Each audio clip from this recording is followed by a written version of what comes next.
It is September 15th, 2025. This is my book, Uriel's Word, A Lightworker's Journey. Episode 4.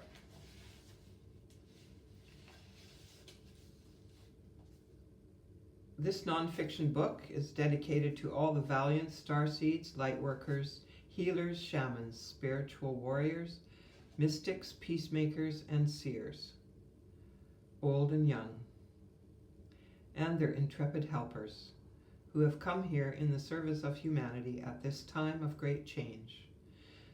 All persons' names have been changed, with a few exceptions. Forward. This is from Hafiz, A Year with Hafiz by Daniel Ladinsky, a quote from page 148. Enduring the absurd. Such a dignity can come to us, enduring the absurd, with forbearance and humor. Elegant becomes the countenance of one who exemplifies patience.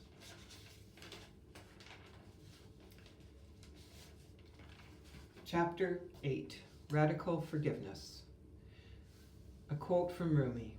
Out beyond all ideas of wrongdoing and right-doing, there is a field. I'll meet you there. 2022. I had been practicing a lengthy forgiveness prayer, which I came across in a novel by Paulo Coelho. The novel is Aleph, page 156 to 157. Prayer was familiar to me from many years of doing Tonglen, a Tibetan Buddhist practice which focuses on for the good of oneself and for the good of all beings. I felt impelled to pray for forgiveness by the dire circumstances I was enduring, which included being poison gassed constantly in my suite and consequent sleep deprivation and anxiety, courtesy of my upstairs neighbor. It was like yet another test of survival, of which I'd had a long, continual stream for decades, and at age 66 really was not sure I'd survive it. I have always been a natural dreamer in this particular lifetime. It's like my parallel other life. So being deprived of my air and sleep dreams was just so hard. After praying Paulo's so deep and thorough forgiveness prayer, though I know there's nothing to forgive really, and that forgiveness is a process of letting go, for a few months, I then experienced 3 consecutive dreams, each 2 to 3 weeks apart. They were profound and so specific to the 3 centers of head, heart, and belly, in that order, and the redeeming of what can be saved. No wastage. 1. The head dream. Sheer bliss, gentle and peaceful communion, elements of understanding and compassion. 2. The heart dream. Chest to chest, drop to your knees, powerful, like a lightning bolt, mending, transforming power of love. 3. The belly dream, exquisitely tactile feeling of home, safe, delicious and precious, the umbilical site and nourishment. Such deeply felt experiences left an indelible impression that I can return to. I have wondered why these mystical states of consciousness happen when they do. Astrology is a help with that question. Sometimes it's like grace, effortless, yet sometimes it seems to be earned. Each of these 3 dreams was about an intimate relationship with 3 different men who I had loved and had left unhealed trauma in one of those 3 centers in their wake. Evil, brutal, and cruelly abusive, and not merely mean. Criminal, actually. And each dream was specific to which center they had hurt and needed healing for them too. The head man was a con man and pedophile. Not that I knew this at the time. The heart man was a violent gangster from some past life, not this lifetime. And the belly man was an abusive alcoholic ex-husband. Now, 2 years later, it feels like there's more forgiveness work to be done, that there's more healing to be done. When is it ever completed? Letting go and surrendering, like that pale gray dove just now, perched on the power line wire, with the sky blue sky and puffs of cloud, peaceful, fluttering away.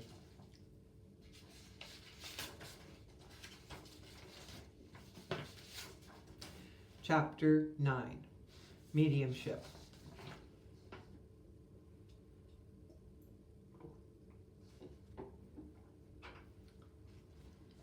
In particular, the link between this reality and the other side, and that transition. Saturday, June 23rd, 1990. Book 14, page 126. I was out hiking alone at the dam. I sat still in the bush at the lower dam and watched a hummingbird hovering, nectar seeking in the bushes, and a dragonfly buzzed by. I sang Ode to Joy and felt very in tune with the beautiful nature of Mother Earth. I felt firmly in the physical, comfortably in my body. When I got home, I was told the news. My father had just died unexpectedly. I felt disbelief. He loved nature, wildlife, and classical music. His favorite, Ode to Joy, was played at his funeral.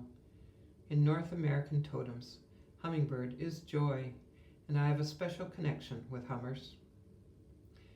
What I call the template is how I experience the astral body on the other side.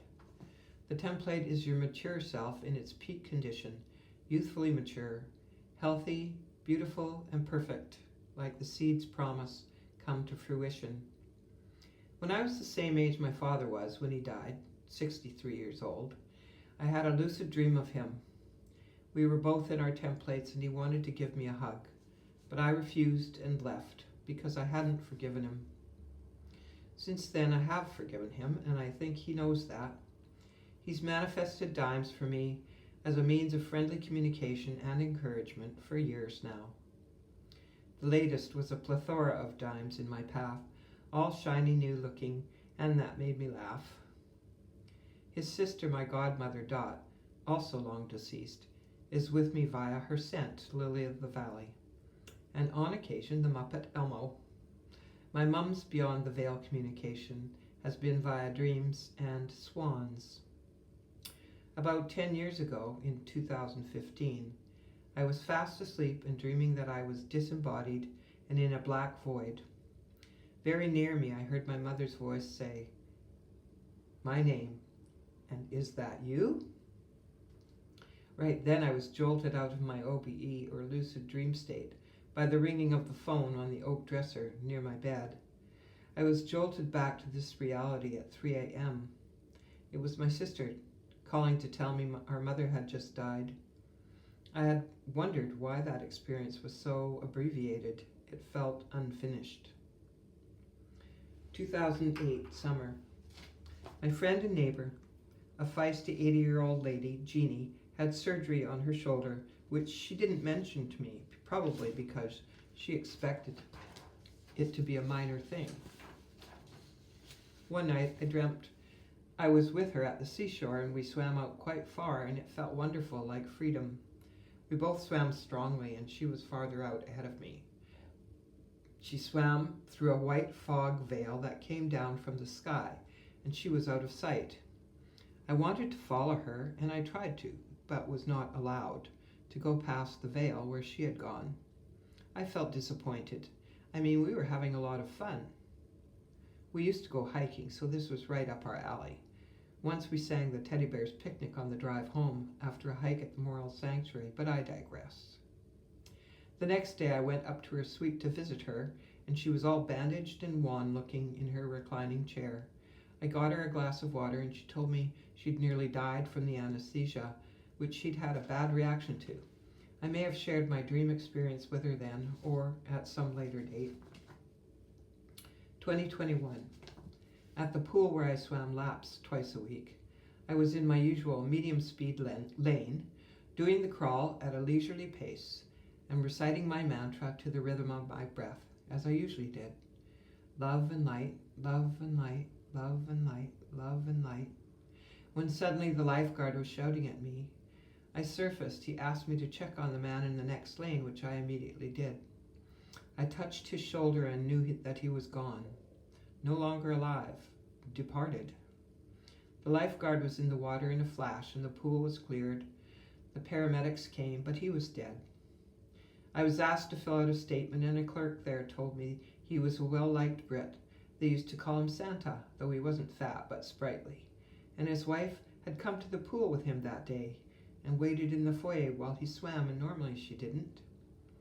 He had a health issue and was elderly, so it wasn't too unexpected. What I later thought was, what a beautiful way to go, in water, doing something he loved to do. His loved one nearby, and someone right beside him chanting love and light. 1998, August 5th, Book 51, page 90. I had a lucid dream of going to the other side and having a reunion with all my deceased pets. All of us together, like a group cuddle. It was hyper-real. I could feel the exquisite heightened tactile senses, their soft feathers and fur. They crowded round me with such love, and all of us were in our healthiest, fittest selves, our templates.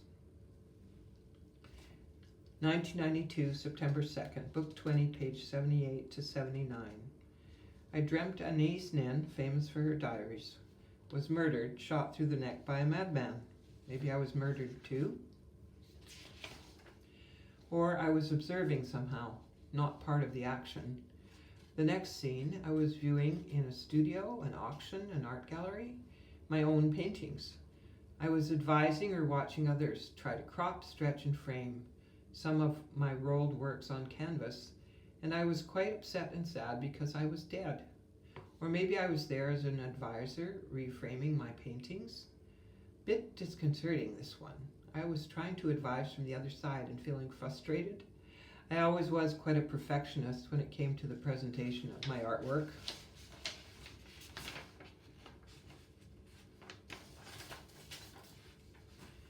Chapter 10, Animals. My altar, which I started at age 11, and more formally when I was 40, is dedicated to all beings, but for the animals in particular. I have found true, uncomplicated, unconditional love with animals, and they respond to me in kind. Excuse me. 1996, McCleary Street. Rosie the Tarantula. I was living in the basement suite of an old bungalow. The upstairs tenant, a man in his 30s, first presented himself as a student of senior healthcare, going into that field. Mr. Squeaky Clean, so I would rent this place. Soon after I moved in, he changed his appearance dramatically. All shaved head, black leather, studs and chains, quite intimidating. He was thwarted in his unwelcome wooing attentions to me. He seemed to think he was being handed Alf's former girlfriend, I guess. Why I remain so ignorant about drug addicts is because they are so secretive, and I did not follow or know about such waves. Just blind to it, I guess. I had no pets at the time. His pets were a black and white ringed snake and a tarantula. The tarantula was huge, hairy, and red-brown, and he had a whole photo gallery of kids handling Rosie the spider with big smiles on their faces. I'd been invited up for tea, and I offered muffins, pineapple, coconut, and chocolate bits. They were the best I'd ever made. And probably there was my mail to collect, too, which, made it necessary for me to go up there and a bit of a chat. And then, without any say-so or warning, he plunked this enormous spider onto my bare lower arm. I froze. I have no phobia about spiders unless they are really large. Then I am nervous around them. This was so unexpected, and I was instantly very, very aware of this one. She had weight and foot pads that felt like Velcro, and as she made her way up my arm at a leisurely pace, and she reached my heart height level, she paused, and an amazing flood of love came through me, directly from her. It was astonishing, really strong love, unconditional love, a kind of bliss. But then when she advanced too close to my jugular, Tad scooped her up. I don't recall any chat about it afterwards.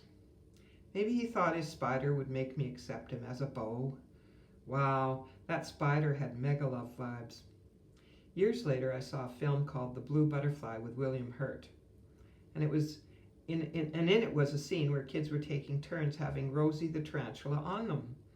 It was a nature preserve in South America and a healing place for sick kids. Watching that, I remembered my experience with that other Rosie tarantula. In both scenarios, the handler of the Rosie spider was very careful and delicate and knew how special they are. It is too bad that Tad resorted to violent threats and intimidation in the end. What, did he think that a cultured lady playing Beethoven on her piano downstairs was into crack cocaine, black leather and studs, and heavy loud music? What can I say? It's that Hyoka thing again. Black and white, black and white, black and white, like his snake. Polarities.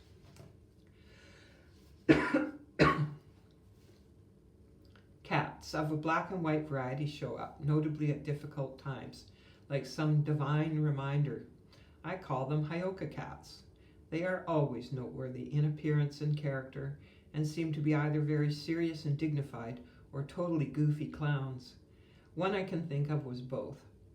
A really crazily goofy and acrobatic such cat, named Remedy, used to come over regularly, I swear, just to make me laugh. I meet the stag. I hiked often on Newcastle Island, now called Sesuchin, in Nanaimo, Vancouver Island Harbor mouth, for years. It is a holy place, a public park and nature preserve now. In my young 30s, I was quite fit and worked to regain that after a car accident injury. One summer day on the shoreline path near the pebble beaches, to my right in the forest edge, a stag suddenly appeared, standing 4 or 5 feet away. He was so big, with a huge set of antlers, and his neck and head and antlers were framed in a perfect oval of greenery.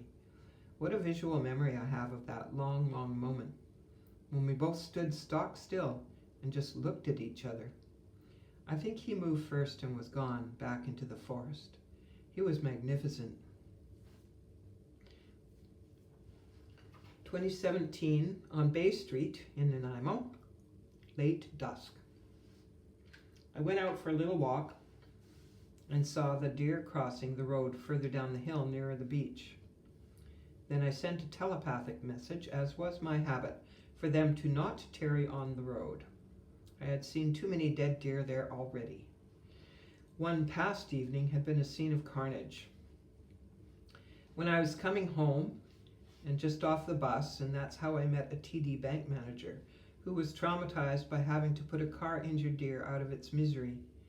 He'd had to fetch his hunting knife from their house fronting Bay Street to cut the deer's jugular, and the setting sun shone off this river, this swath of deep crimson deer's blood streaming down the road like a lit-up paint. His wife looked on, and when I arrived, we all stood together in shock and appall. We had a sort of communion right there, right then. Years later, 2020, I met him in his TD branch. It was strange to recognize each other in such different circumstances. And when I was recounting that dramatic event and we were reliving it, the newbie teller was all ears, her eyes bugging out. He was Dutch heritage. They sold their house soon after that. So back to the evening of my little walk. I'm on the sidewalk side of the street, and this spotted little fawn came boing, boing, boing up the sidewalk, right up to me. Well, hi! I told him to get back to his mother, and he did. I made a paint computer graphic of him/her from my desktop image, calling it Boing, and was later told that is called stotting, when they spring off on all 4 hooves together like that. I am always thrilled when the young respond to me with such open trust and love and delight. Makes my day. Heron, early 2000. Almost daily I did Taoist Tai Chi Chuan, sets of 100 moves, at the Buttertubs Marsh. It was an idyllic place for walking and Tai Chi practice. One spot for that I favored was close to and facing the water's edge.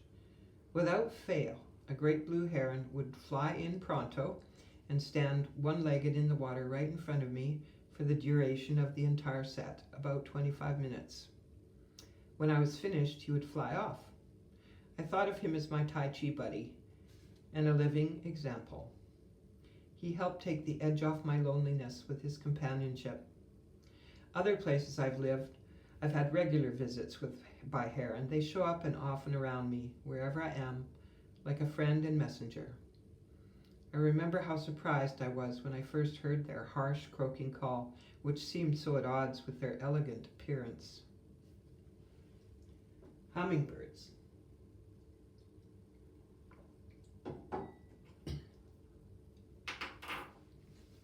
Wherever I move to, and I've moved a lot, they come around and are daily companions. I have seen them do amazing things. Once I was seated outside, and a tight formation of 5 of them flew up close, stopped, hovered for just a second, and then did a 90-degree turn in unison and flew away, still in formation. Even the snowbird's aerial show planes can't do that. Dogs. I was afraid of dogs after an incident with my father's dog when I was 3. I was understandably scared when knocked over by my dad's huge hunting dog in his enthusiasm to greet me. So I avoided dogs. As a teen, I got to know and like a German Shepherd, and that broke the ice. Since then, and I've had 2 as pets, it is true love. How can I describe this? As with babies and kids, the feeling is instantaneous and mutual, with few exceptions. Pure delight. Pre-verbal kids see something around me, about me, and they point and smile and say stuff, but it's a mystery to me what that is. And dogs make a beeline for me. I fell in love with dogs and kids in 1984. More about that in my chapter entitled 1984. I miss my dogs a lot. So many other animals show up also. Lots of owls, weasels, otters, squirrels, dragonflies, ladybugs, shiny green bronze beetles, and another favorite, frogs, though frogs have become a rarity now. I lived in a basement suite for a few years, ending in 2021. My narrow ground-level windows overlooked the backyard, and a neighbor used to feed unshelled peanuts to the black squirrel that lived along the lane. The kids named him Jason, and he was so entertaining with his acrobatics and daily burying and retrieval of his peanuts when I was having to move and quite upset about it. Twice Jason left his dug-up peanuts at my doorstep. Goodbye gifts. So sweet. I meet the bear. One hot summer's day in 1966, when I was about 10 years old, our whole family went on a day trip to Aloming's Game Preserve in Alberta. There were all kinds of exotic fauna there, like camels, elephants, zebras, ostriches. I was especially excited and looking forward to seeing the bears. The place was huge and visiting involved a lot of walking. We got to the bears' enclosure, which had a 20-foot-high chain-link fence and extended quite some distance inwards, where there were trees and other shelter for them. It was so hot, the bears were all flopped out in the deep shade far back. They looked like unmoving brown bumps, and at such a distance, barely discernible. We stood there quietly for at least 5 minutes in hopes of some movement, and after there was none. My family moved on down to whatever was next, out of sight. I was so disappointed. I just stayed put for some time alone and clung to the fence, peering through. Suddenly, a huge brown bear, were they grizzly or Kodiak, was up and charging right at me, and right at the fence edge, only a foot away, reared up to full standing, his front arms upstretched, and he roared at me. It was so unexpected, so fast and so fierce. My knees turned to jelly, and I was rooted to the spot in utter shock. I then backed away and ran as fast as I could to find my folks. I saw them just as my youngest sister was being lifted off an elephant after a ride. I didn't tell anyone what had happened, but it made a deep impression on me. As an adult, I had lots of dreams of bears, but didn't know much about animal totems until I was 40, when that whole inquiry became important to me, along with my altar. And yeah, that's me, bear. 1985, I had an ultra-real dream. A male African tawny lion padded into my bedroom and showed me his huge paw, which he placed on the bed right by my face, and stretched out the digits so I would really take notice of the claws. I could see his gorgeous face and mane, every hair distinct and vibrant, his clear amber eyes. His presence was pure strength, grace, and beauty. I felt respect and awe. The animals I've cared for as pets have been birds, dogs, and a cat. My first pet was a blue budgie. I loved that bird, and he loved me. He was quite a character, very entertaining and cuddly. Then I took care of assorted other birds that needed a home. Budgies, canaries, and a cockatiel. I had an aviary for 20 years. Lots of upkeep, but I liked their spirit and songs. Bunty, a canary, sang arias. He loved Pavarotti. But Fred just squawked or shrieked obnoxiously. That was the cockatiel. But he could also be friendly and loving. I once caught my collie shepherd Sally nose to beak with Fred, and then when they noticed me there, they broke into their usual enmity song and dance. Busted. That concludes episode 4, signing off.